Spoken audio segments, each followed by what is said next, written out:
side for 1 second ever No. where he came from, his roots, and what's important. And when he got money, he wasn't thinking about the Ferrari or the Lamborghini. No, He was no, thinking no. about his mum and His dad. family. His family. And he took care of them. And you know that side of things that are forgotten about him sometimes. He's with Rockmount in the 88, 89 season, so he'd been going into the. Am I right with that? 89, 90, yeah, with the League of Ireland. So the carrot with Keane back in 89, 90 was the fast course. Yeah, yeah. Okay, so Roy Keane signed with Cork City, up in the shadow, signed the form. Okay, the signature's down there. We're pretty certain of that. And that weekend, Saturday, I don't know who he was talking to, so I can't stand over that. If I ever get talking to Roy, find out. You'll find out. I have my suspicions, and Yeah. I think it might have been Lendo. I don't know, right? Yeah, Or somebody from Cope. But Eddie, what was his name? The youth manager. I should remember his name now. Eddie Nolan, is it? Not Eddie Nolan. There was two brothers down there. Oh, Eddie O'Rourke, right? Eddie O'Rourke got wind that Keane had signed for Cork City, right? Yeah. But Roy didn't get the guarantee. All right, this actually what it was Len Downey and a lad from Mitchelstown. I can't think of his name. A keeper, John something. Downey told them they got the two fast slots. Yeah. So Roy's mind was all tuned in. I want to go training full time, and that's what Foss offered, right? Yeah. Buying the computer courses and all that. That was an afterthought, right? Yeah. But it was like to train with the best young players up in Dublin 5 days a week. I want to get on that. Yeah. City promised him that. It didn't materialise. He realised at the weekend it wasn't materialised because Downey said to Donegan, John Donegan was the keeper. So Len Downey, John Donegan got the two Cork City slots, not three. So he's going, okay, I wanted to go to Foss. No, I'm not going to Foss. Eddie O'Rourke got wind of it. Rang Keane. I can offer you the Foss. Are you sure? I can't. Okay, I signed for you. So he went down, he signed for Cove. So he signed for two teams. That ended up in the courts, right? Because he shouldn't have, and he knows that. But Cove paid the fine. Signed with Cove, played the year with Cove. Another sliding doors, but the one thing you will always see with Roy Keane, Jerry, he'll always tell you how lucky he was and how he had the right people in the right place at the right time. The right time ahead. And the amount of players that he knows, I know, you know, that, and in all different sports, right, where you don't get the right people at the right time in the right place. You get the wrong people at the wrong time, the wrong place.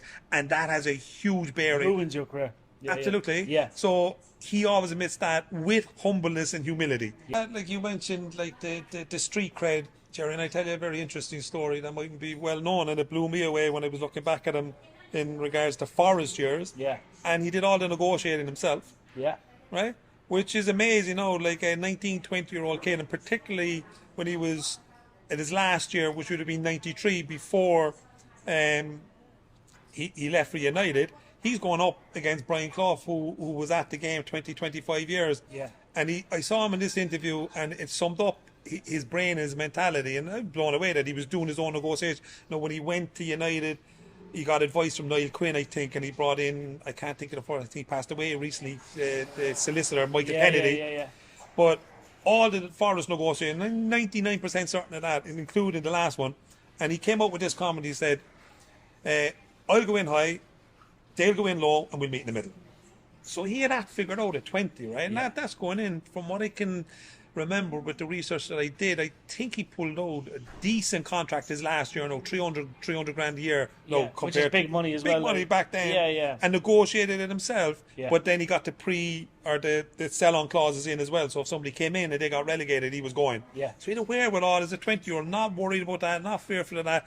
And I remember another story in Cove when he signed with there, when Alfie Hale signed him, and the club didn't want to sign him because he was a young fella. He was 17, and Alfie Hale said, you need to sign him. And Alfie said, look, I can give you 20, so I want 40. So he knew the game, you know, at a young age. He wasn't afraid to speak his mind, never. Streetwise. And then that brings into the Sky thing, Jerry, like, where does the popularity with that come from? Yeah. And he's the type of character, and a lot of Cork people are like this, right? And you get entertainment from this. Like, you ask him a question, you get an answer. You might like the answer, right? You might agree with the answer, but you got his answer. Yeah. So he goes to the chase. So, like, if a guy's and he keeps the game simple. Yeah. In regards, he's not running back. He can't defend. He can't pass. And when people that say aren't necessarily involved deeply in the game and don't understand the tactics. They do understand when somebody's not running back or somebody's not defending or somebody can't head a ball, and that's gold dust in TV, isn't it? It is. It's box office. We know as a player he was one of the best of all time. What's your thoughts on if he joined Blackburn Rovers? We know Dalglish almost had him. Blackburn were a big club at the time. Yeah. Obviously won the league 2 years after that. I think 95 they won it. Did they? They won, yeah. What would have happened if Roy went to Blackburn? He wouldn't have won as many medals. Yeah. It's mad, isn't it? It's crazy, like, you know. And he was there, Jerry. I mean, like, the story, the reality was he physically hadn't signed the form, but if the form was there on the Friday, it was signed. Absolutely, it was signed, but the office was closed. So he did promise, and in fairness to him, he was feeling very bad and guilty about that. About not going back on the Monday, but he didn't know, to be fair to Roy now, right? And I don't know, do you know this part of the story, right? He went home to Cork after that. Of course, you're going to go back to your family, your friends, you're going to celebrate. Why? You know, I think it was in around 450,000 he was getting. So that was a jump from 300 or 350 from Forest up to that. So that's more celebrating. You're going to your friends, and not just the money.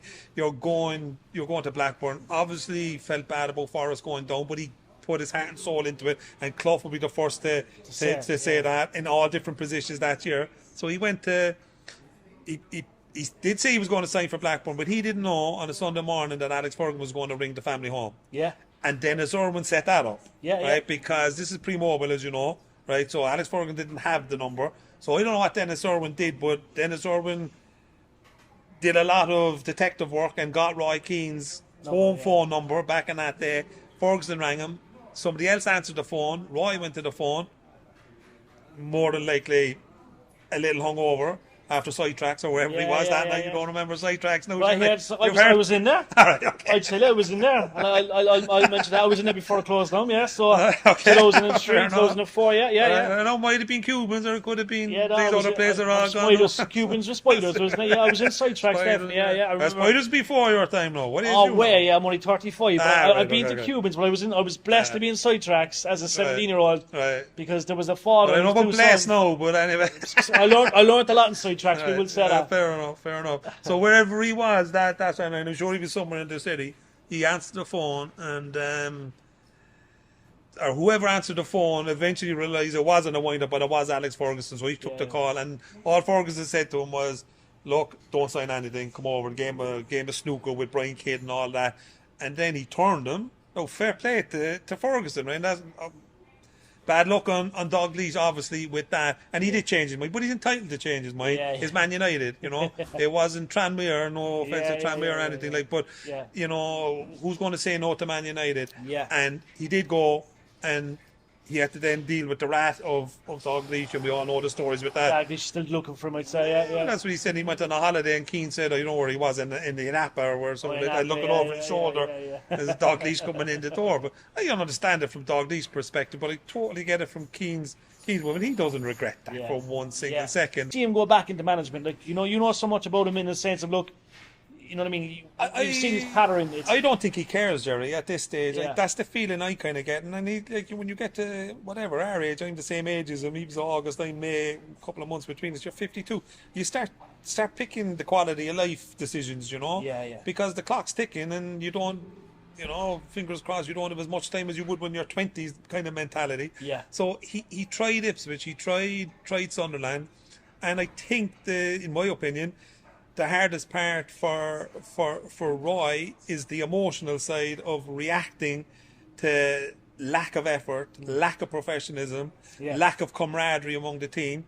Are guys just not contributing either by being professional with their training habits, and he reacts to that. And the game hasn't changed. The game's the same as 11 against 11 and all of that. Okay, but I think it's changed in the sense that the players copped on to something maybe about 10 years ago, the power that they have in the ability to get managers out the door.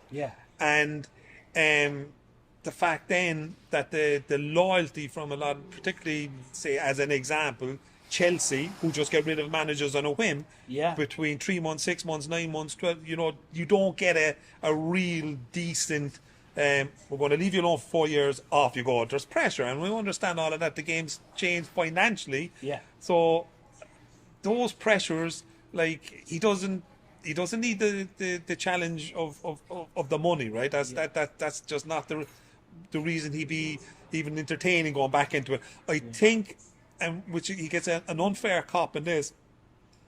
People forget what he did in the Sunderland the first 7 or 8 months, right? Straight up, yeah. And where they were, okay? 6 games in, Niall Quinn, there was a story with Keane, my dad, he was watching one of the games when Quinn was on the sideline, Yeah. and the Cork Black humour, like they thought Quinn was going to have a banger, you know? Yeah, you yeah. better give him a dig out there, you know? Yeah. And they approached him, and whatever Quinn's reasons for approaching him, my own opinion on that, that's trying to mend the bridges over Saipan and all of that. But anyway, he made the approach, football's football. But Keane brought them from, it's either second or third from the bottom, right up to the top, won it out, okay? Emotion, yeah. So you don't do that unless you've something about yourself, right? Yeah. And the players responded to him and reacted to him.